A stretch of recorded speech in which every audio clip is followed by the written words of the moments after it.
Ja, vi har i Norge en god tradisjon i forhold til det å gjøre kunnskap tilgjengelig for mange.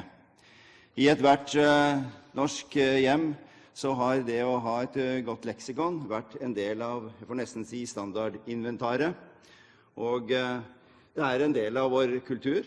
Jeg tror det er mange som har brukt mange vinterferier på kunnskapsspill og rett og slett faktakunnskap, og det å ha faktakunnskap tilgjengelig. Det er en viktig kultur å ta vare på. Det er en viktig kultur å bringe videre. Det at hvem som helst på en enkel måte skal kunne skaffe seg kunnskap som man i rimelig grad kan stole på, faktisk er riktig. Nå er denne saken koblet opp imot Store norske leksikon. Men la oss ikke gjøre det til en sak bare om store norske eller ikke. La oss gjøre det til en sak om hvordan vi i fremtiden i vårt land tenker oss å ivareta det behovet som jeg innledningsvis har pekt på. Men det er klart at slik situasjonen nå er, så er det Store norske som er det mest iøynefallende utgangspunkt for å bringe denne tradisjonen videre. Og ett er sikkert, blir Store norske nå nedlagt, så skal det svært mye til at man greier å etablere noe nytt i samme gata. Jeg tror vel vi med nok så stor sikkerhet kan si at det ikke vil komme til å skje. Denne debatten kommer jo som et ledd i en mangeårig debatt og en mangeårig prosess. Det tradisjonelle leksikon har slitt. Papirutgavene er for lengst en saga blott. Og vi ser også at nettutgavene, ikke bare i vårt land, men i mange land, sliter med å holde det gående i forhold til det å greie å finansiere det en leksikal redaksjonell virksomhet krever.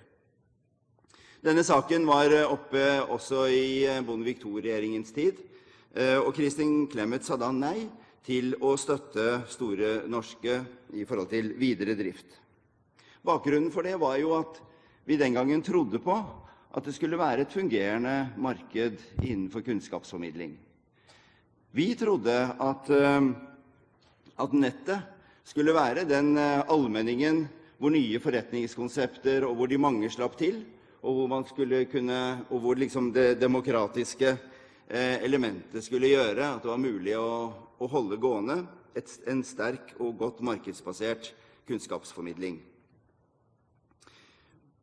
I det bildet var det også klart at de restriksjonene som EU legger på oss i forhold til konkurransevridning, i forhold til hvordan et marked skal fungere, også gjorde det svært vanskelig å tenke seg å støtte en aktør. Det regner jeg også med er noe av bakgrunnen for den holdningen og de innspillene som har kommet fra regjeringen i denne saken. Men siden da har vi gjort noen viktige erfaringer.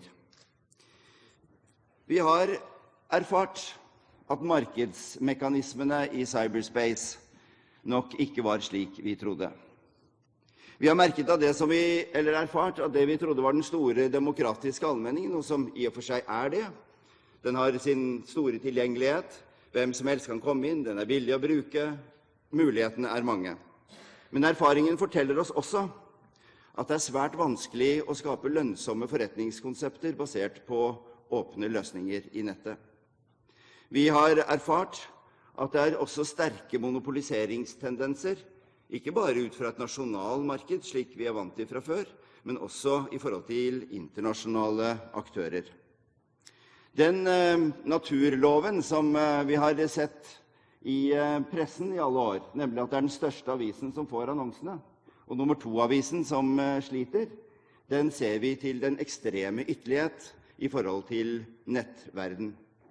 Den som treffer spikeren på hodet, har nesten ikke grense for suksess, mens alle de andre stamper og sliter.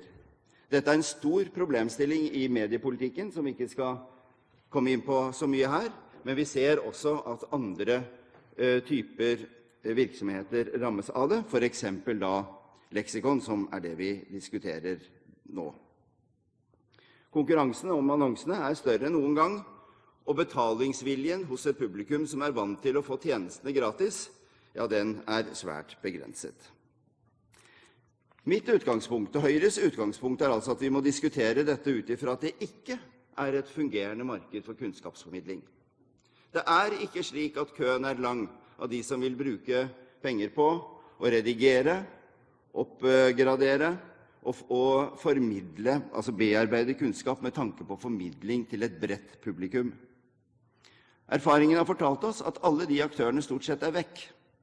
Den aktøren som har utkonkurrert de andre, nemlig Wikipedia, bygger sin virksomhet på andre prinsipper, og la oss innrømme det, en mye mer tidsriktig måte å jobbe på. Den tar nemlig aktivt nettverkene i bruk, inviterer brukeren inn både som leverandør av kunnskap og som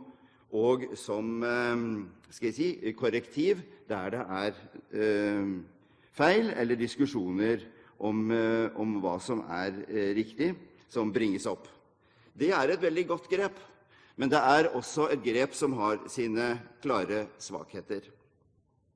For det første så Wikipedia ingen gammel virksomhet. Det en relativt ung virksomhet som har spredt seg med eksplosiv kraft, og som altså har hatt en utkonkurrerende virkning på resten av dette, skal vi kalle det, markedet. For det andre så ser vi at også Wikipedia har svakheter i forhold til det å gjøre seg selv til arena for interessegrupper som har behov for en definerende makt. Dette dreier seg ikke, makt ikke alltid et spørsmål om penger, makt også et spørsmål om å forvalte sannheten, og Wikipedia en åpen og egnet arena for nettopp å gjøre det, arbeide aktivt for at ens egen oppfatning av riktighet blir det som gjelder. Så kan man spørre seg om skal vi kalle det om dette blir en demokratisk allmenning, om faktaopplysninger egnet for debatt, eller om det i virkeligheten en arena som blir spesielt egnet for interessegrupper. Vi har sett interessante artikler i internasjonal presse i det senere som illustrerer nettopp dette. Det andre jo at Wikipedia ikke har noen systematisk kvalitetssikrende aktivitet, og at det heller ikke redigeres ut ifra de leksikale prinsipper som vi vant til i forhold til hvilke kvalitetskrav man vil sette til et leksikon. Det andre spørsmålet jo også om det ikke slik at Wikipedia også har behov for en konkurranse. Vi må reise oss spørsmålet om det behov for å ha et tilgjengelig kvalitetssikret leksikon på nett i Norge, eller om vi klarer oss med Wikipedia. Hvis svaret at Wikipedia trenger et korrektiv, at vi trenger noe ved siden av Wikipedia som ivaretar andre funksjoner og kvaliteter enn det vi nødvendigvis kan forvente at Wikipedia vil gjøre over tid, så blir neste spørsmålet, dette et statlig ansvar? Det et område for politikk? Og i så fall, hvordan skal vi håndtere det i fremtiden? Høyres utgangspunkt at staten ikke bør drive et leksikon som sådan. Det bør være en god avstand mellom statlige myndigheter og det å skulle kunne komme i en posisjon hvor man kan beskyldes for å opphøye seg til å ha definisjonsmakt, eller til på noen måte å opphøye noe til å være offisielle statlige sannheter. Men dersom man kunne komme frem til en ordning som det nå skissert for eksempel fra universitetenes side, for å imøtekomme det initiativet som Kunnskapsforlaget har tatt i forhold til å overlate basen til en stiftelse, vil vi mene at en indirekte statlig støtte, for jeg opplever det som indirekte hvis det universiteter, Nasjonalbiblioteket, høyskoler eller andre som har aktiv interesse i dette, kommer inn i bildet, mener vi at alt ligger til rette for en god løsning på et behov som vi mener svært viktig å ivareta. Om dette en løsning vi skal ha for evigheten, det vites ikke.